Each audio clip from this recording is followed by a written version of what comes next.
오늘 함께 묵상할 성경 말씀은 히브리서 13장 1절에서 25절 말씀입니다. 히브리서 13장 1절에서 25절 말씀입니다. 오늘은 7절, 8절 말씀을 읽어드리겠습니다. 하나님의 말씀을 너희에게 일러주고 너희를 인도하던 자들을 생각하며 그의 행실의 결말을 주의하여 보고 그들의 믿음을 본받으라. 예수 그리스도는 어제나 오늘이나 영원토록 동일하시니라. 아멘. 오늘 함께 생각할 주제는 당부의 말입니다. 오늘 13장으로 우리가 한 달간 묵상했던 히브리서 말씀이 마무리됩니다. 그리고 히브리서 13장 마지막 장을 우리가 읽으면서 히브리서 기자가 우리에게 마지막으로 무엇을 당부하는가를 살펴보면 결국 히브리서를 통해 말하고자 하였던 의도를 확인할 수 있을 듯합니다. 히브리서 13장이 마지막 장이라 그런지 갑자기 많은 주제들이 등장합니다. 1절에서는 형제를 사랑하라, 2절에서는 손님을 대접하라, 3절은 갇힌 자를 생각하라, 4절은 결혼을 귀히 여기고 가정을 돌보라, 5절은 돈을 사랑하지 말고 구구절절히 말하다가 갑자기 뜬금없이 6절에서 시편 말씀을 인용합니다. 주는 나의 돕는 이시니 내가 무서워하지 않겠노라. 이게 두려운 일일까요? 형제를 사랑하고 손님 대접하는 일이, 가정을 돌보는 일이 무서워할 일인가? 이렇게 생각하진 않으셨겠죠? 히브리서를 통해 주어진 메시지 전체는 로마 핍박 시대를 살아가는 유대인들, 히브리인들에게 이러한 명령은 어려운 명령으로 여겨졌을 겁니다. 왜 그랬을까요? 우리 일제강점기를 생각해 볼까요?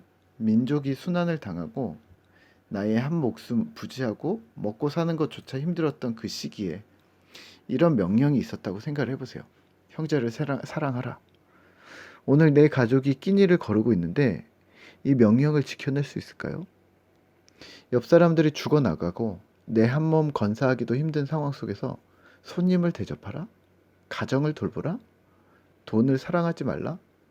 과연 그게 가능했을까요? 아마 제가 그 시절에 살았다면 이렇게 항변했을지도 모릅니다. 아니 하나님, 지금 제 상황을 보고서 이 말씀을 하시는 겁니까?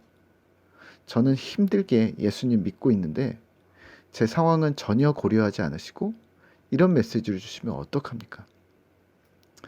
실제로 이런 분위기였고 실제로 많은 그리스도인들이 믿음을 포기하게 됩니다. 이단의 꼬임에 빠지거나 상황에 억눌려 믿음을 포기하는 자들, 그래서 유대교로 복귀하거나 로마의 위협에 굴복하는 일들이 일어납니다. 이 상황에 시편을 인용합니다. 내가 두려워하지 않겠다. 오늘 내가 굶을 것을 각오하고 말씀을 지키겠다는 믿음, 내 목숨을 잃더라도 손님을 대접하고 형제를 사랑하는 일을 결단하는 믿음이 필요합니다. 내 의지로 할 수 없는 것을 알지만 두려워하지 않겠습니다. 하나님 도우시는 힘으로 하겠습니다. 이런 고백을 지금 히브리서에서 하고 있는 것이죠. 그리고 히브리서 기자는 마지막 결론을 내립니다. 7절입니다. 하나님의 말씀을 너희에게 일러주고 너희를 인도하던 자들을 생각하며 그들의 행실의 결말을 주의하여 보고 그들의 믿음을 본받으라. 아멘. 믿음이 필요한 거 맞는데 어떻게 하냐면 본받는 것으로 시작하면 된다. 아니, 누군가의 믿음을 본받는 것으로 우리는 이 상황을 헤쳐나갈 수 있다고 말합니다. 8절입니다. 예수 그리스도는 어제나 오늘이나 영원토록 동일하시니라. 아멘. 본받는 것으로 시작할 수 있는 이유가 있다. 왜냐하면 예수 그리스도가 어제나 오늘이나 영원토록 같은 분이시기 때문이다. 무슨 말이냐면 10년 전에 믿었던 그리스도인들도 100년 전에 믿었던 믿음의 선배들도 또 1000년 전에 믿음의 조상들도 지금 현재 우리가 믿는 동일한 예수 주를 믿고 있기 때문에 가능하다는 말입니다. 오늘 우리도 마찬가지입니다. 우리 믿음의 선진들, 조상들이 걸어간 발자취를 우리 역시 동일하게 따라가면 된다는 말입니다. 왜냐하면 그들이 섬겼던 예수님도 오늘 우리가 섬기는 예수님과 동일하기 때문입니다. 사실 믿음을 본받는 것은 두 가지 유익이 있습니다. 첫 번째는 실질적인 도움이 됩니다. 형제를 사랑하라. 어떻게? 잘 이해가 되지 않으시고 어떻게 해야 할지 모르시면 주변의 신앙의 동료들이 어떻게 했는가를 살펴보시면 됩니다. 믿음의 조상들은 어떻게 손님을 대접했고 가정을 돌보고 돈을 사랑하지 않으려고 노력했는지를 보고 따라하면 됩니다. 또 하나는 심적인 유익입니다. 이 메시지를 받은 자가 나 혼자가 아니라는 말입니다. 나와 같은 어려움 가운데 신앙의 선배들이 있었음을, 오늘 이 시대를 살아가는 신앙의 동료들이 곁에 있음을 기억하는 것이 힘이 됩니다. 9절입니다. 여러 가지 다른 교훈에 끌리지 말라. 질문 하나 드릴까요? 다른 교훈에 끌리지 않고 있습니까? 신앙의 선배들, 신앙 공동체, 지도자들의 믿음을 본받고 있습니까? 우리는 바르게 세워지고 있습니까? 네, 다른 교훈에 끌리지 말으셔야 합니다. 저는 성도님들을 많이 만나는데요. 항상 부탁드리는 것이 있습니다. 이단적인 사상은 당연히 구분하셔야 되겠죠? 경계하셔야죠. 하지만 성경적인 것과 한국적인 것을 구분해 달라는 말씀을 꼭 드립니다.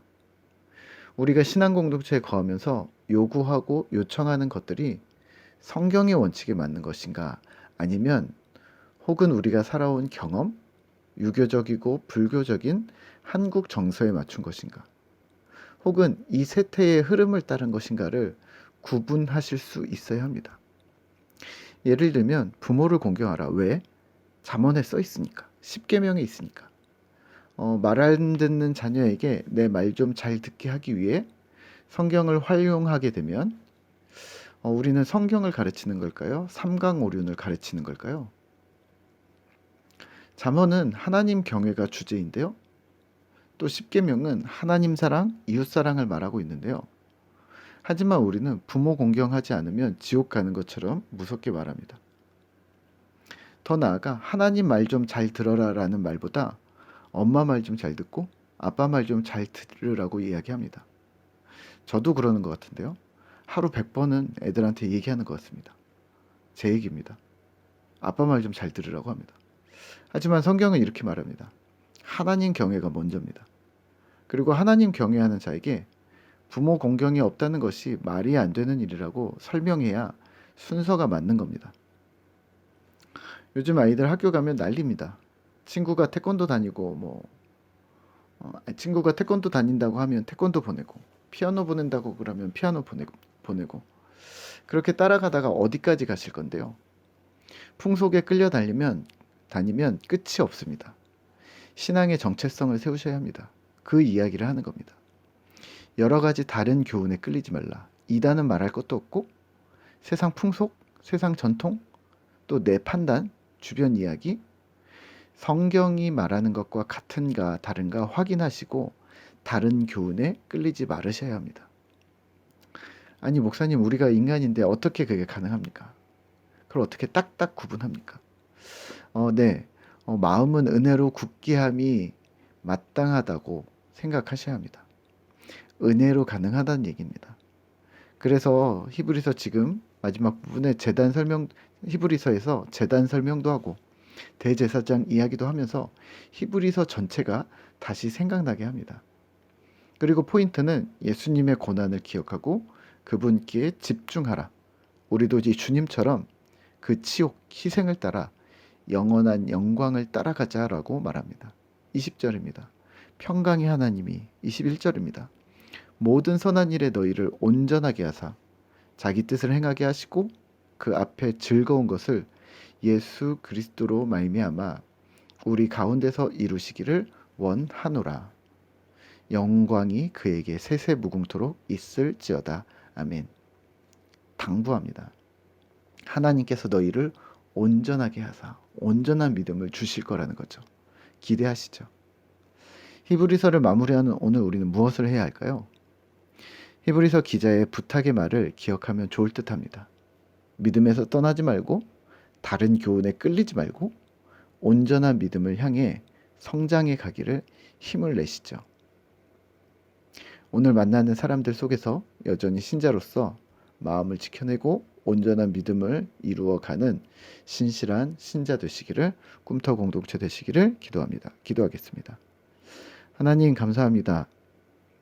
오늘 우리가 주님이 기뻐하는 삶을 살아가는 우리가 되도록 주님 도와주시옵소서. 온전한 믿음이 우리에게 불가한 것 같지만 오직 은혜로 가능함을 기억하면서, 하나님, 우리가 할 일은 주님을 바라보는 일입니다.